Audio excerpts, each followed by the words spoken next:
Você sabia que o design ajuda a vender mais independente do tamanho ou segmento das empresas? Porque desenha produtos mais satisfatórios, olhando também para uma fabricação mais eficiente? Isso porque, desde sua criação durante a Revolução Industrial, o design tinha como objetivo construir produtos que se tornasse a escolha número um dos consumidores. Para isso, os designers estudaram e aplicaram diferentes conhecimentos, não só sobre a fabricação, mas sobre como as pessoas pensavam, como as pessoas agiam, o que elas sentiam e até mesmo sobre o funcionamento do corpo humano. Dessa forma, era possível associar a fabricação dos produtos à adequação para as pessoas utilizarem de maneira satisfatória e até prazerosa. Até hoje, o design utiliza esses mesmos princípios nos seus desenhos, mesmo quando a gente fala de soluções que vão ser entregues em plataformas digitais, como por meio de aplicativos que podem ser acessados aí via celular, via Smart TV ou computador, ou o que quer que seja, o dispositivo que a gente quiser. Quando a gente fala então do design ajudando a construir esses produtos que se tornam a escolha número um, a gente pode falar pelo menos de três princípios permanentes que o design tem e que acabam contribuindo para qualquer empresa, em qualquer segmento e de qualquer tamanho, a vender mais. A primeira coisa que é princípio básico de design e que ajuda as empresas a venderem mais é o próprio uso satisfatório. Basicamente, criar produtos que sejam úteis e adequados às pessoas, que é um fundamento de design, ajuda as empresas a vender mais. Afinal, nada é mais frustrante do que a gente tentar usar um produto, usar um serviço e acabar não conseguindo. Esse não conseguir pode ser por diversos motivos. É uma informação que falta porque ninguém parou para saber que aquela informação era importante naquele momento da compra, ou era algum tipo de fluxo que não faz sentido na cabeça das pessoas porque foi desenhada de dentro para fora. Ou seja, a empresa desenhou pela forma como ela resolve, como ela enxerga e não como as pessoas fazem isso na vida real. Dessa forma, fica complicado para quem está usando, porque ela precisa aprender como a empresa pensa e não a empresa pensar e resolver isso da forma como as pessoas fazem. No segundo caso, fica muito mais fácil as pessoas se adaptarem, porque aquilo já vai estar preparado da maneira como ela trabalha, como ela funciona, ela, a pessoa, o consumidor. Elas vão se tornar mais fiéis porque aquilo é mais fácil, mais simples. E tudo que a gente quer são soluções mais simples no nosso dia a dia. Afinal, a gente já tem que gastar muita energia para resolver muito problema. Com certeza, a gente não quer que um desses problemas seja um produto ou um serviço que a gente está pagando para resolver as coisas na nossa vida e de repente se torna um problema a mais que eu preciso resolver. Esses princípios que o design aplica, então, para tornar isso mais fácil, a gente pode entender, por exemplo, a carga cognitiva, que é basicamente quanto esforço eu preciso fazer para executar determinada ação naquele serviço ou naquele produto. Quanto que eu preciso desprender de energia, de atenção e de concentração para que aquilo funcione e dê certo. O design vai encontrar um equilíbrio que seja adequado para que aquilo seja feito da forma mais fácil, quando é possível, ou que seja feito de uma forma fácil, mas nem tanto, quando é necessário uma concentração maior.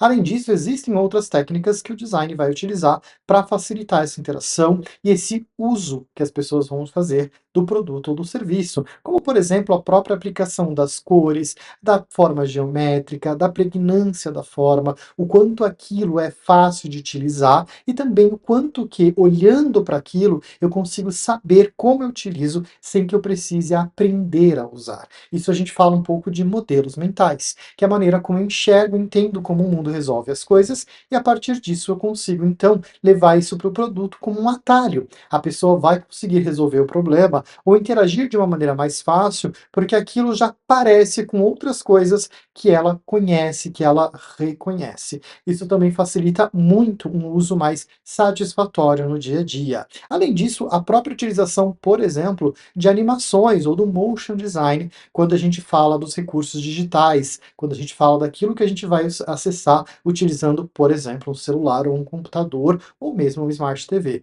Quando a gente fala sobre isso, usar animações também ajuda. Eu consigo atrair a atenção da pessoa para determinada situação, para determinado ponto que ela precisa observar, ou eu consigo esconder aquilo, mostrando para ela que a ação foi concluída e que aquilo que ela fez foi então um sucesso. As ferramentas são muitas, e o que vai fazer então com que aquilo se torne mais satisfatório e útil na vida das pessoas é a pesquisa, é olhar, é levar isso e testar isso com as pessoas. Afinal, nós somos diferentes, nós enxergamos as coisas de maneira diferente, entendemos o mundo de maneira diferente. Se a gente desenhar o produto, a nossa solução, a partir do que a gente tem só na nossa cabeça, a gente está dizendo que as pessoas têm que saber e pensar da forma como eu penso para que elas consigam executar aquela função. Porém, é muito mais fácil, como eu já disse, a gente conversar com as pessoas, entender como elas pensam e entregar esse produto ou serviço no modelo mental da pessoa. Dessa forma, vai ser muito mais fácil e satisfatório para ela essa utilização. E o design, ele não vai fazer o desenho dele a partir só do que ele acredita, do que ele tem na cabeça dele. Ele vai utilizar a aplicação do conhecimento relacionado às pessoas, à psicologia, à mentalidade, ao corpo humano, vai entender a fabricação e o modo como aquilo é entregue, vai construir essas possíveis soluções e testar com os usuários para ver aquilo que faz mais sentido. Afinal, somos diferentes e os contextos podem fazer com que a gente haja de maneiras diferentes. Dessa forma, o design entrega produtos com uso mais satisfatório. Com isso, ajudando a vender mais e manter, de repente, as vendas, no caso da assinatura, manter mais assinaturas ativas no nosso produto ou serviço. O segundo item que nós temos como algo permanente no design e ajudam empresas de qualquer segmento e qualquer tamanho a vender mais são os diferenciais competitivos, que basicamente é por que que o cliente vai escolher entre um produto ou outra, entre uma empresa ou outra. E isso está relacionado aos benefícios que a gente vai oferecer para aquele cliente. Quando eu falo do design ajudando neste momento e neste princípio especificamente, é porque o design vai investigar e entender com as pessoas, dentro daquele produto e com o uso, os benefícios que têm maior apelo com essas pessoas. Aqueles elementos que fazem a diferença do produto. E de repente até descobrir algo que o produto não tem, mas que na visão do usuário, se tivesse, aquele produto se tornaria o favorito ou a escolha número um dele. O design trabalha se aproximando do usuário e constantemente pesquisando para entender se o uso está adequado na busca do uso satisfatório e se tem todos os elementos que ele precisa para ser um produto útil, além de satisfatório.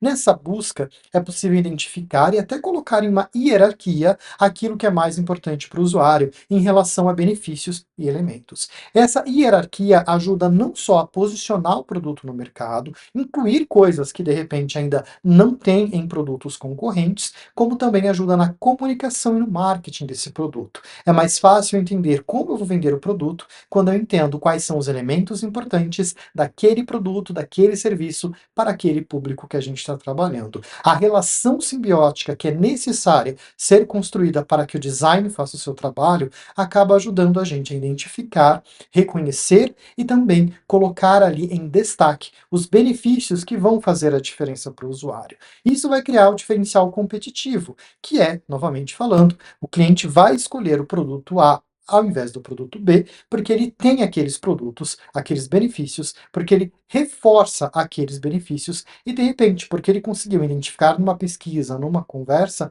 um elemento que ainda não tem, mas que ele pode adotar e que vai fazer toda a diferença na hora da escolha da compra. O terceiro elemento que a gente tem dentro de design, que é fundamental e que também ajuda as empresas a vender mais, é a marca reconhecível. Afinal, leva anos para que a gente consiga construir uma imagem de segurança e confiança entre a empresa e seus clientes. Não reconhecer a marca vai ser uma perda enorme da empresa para que os clientes consigam entender que aquela marca, que aquele produto, que é aquela empresa que satisfaz as suas necessidades e desejos. A marca ela é composta de alguns elementos, como por exemplo recursos visuais, como cor, fonte tipográfica e até tom de voz, a maneira como a gente se posiciona e se expressa dentro do mercado e falando com as pessoas nos diversos canais disponíveis. A marca ser reconhecível, ela é importante para manter a confiança e na hora da compra, diante da gôndola, o cliente vai escolher aquela marca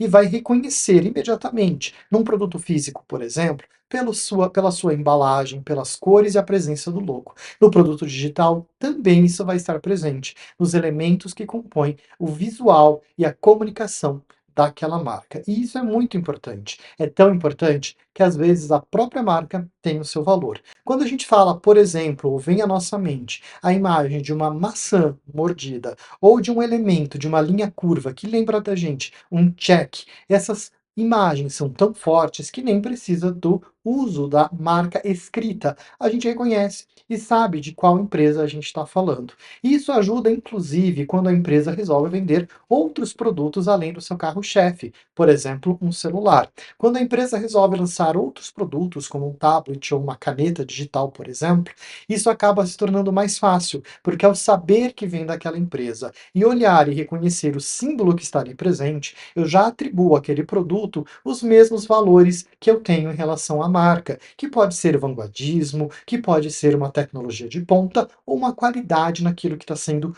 produzido.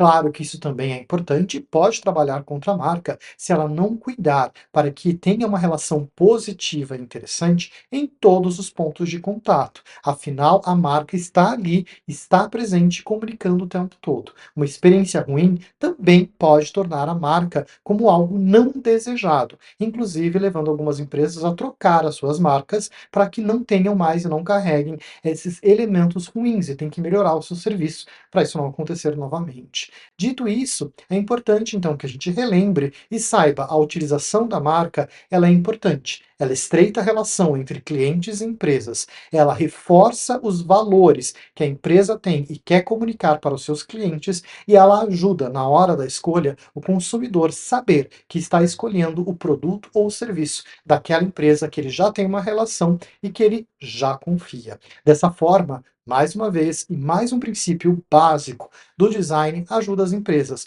de qualquer tamanho, em qualquer segmento, a vender mais. E todos esses benefícios, e que são também alicerces do design, que é o uso satisfatório, benefícios reconhecíveis, que vão criar diferencial competitivo, e, claro, uma marca reconhecível, estão disponíveis a qualquer empresa, de qualquer segmento, e em qualquer tamanho, bastando aplicar os preceitos do design, os estudos do design, para tornar os produtos e serviços melhores e também estreitar a relação entre marcas, empresas e os clientes do outro lado. E quando a gente pensa sobre isso, sabemos que, por exemplo, hoje, o cliente pode trocar o produto que não está satisfatório, que ele não gosta, de maneira extremamente rápida e fácil. A gente entende o quanto é importante falar sobre fidelização e qualidade no que a gente entrega, reforçada pelo design, pelos processos que envolvem como eu vou fazer, como eu vou fabricar isso, e também compreendendo como as pessoas vão usar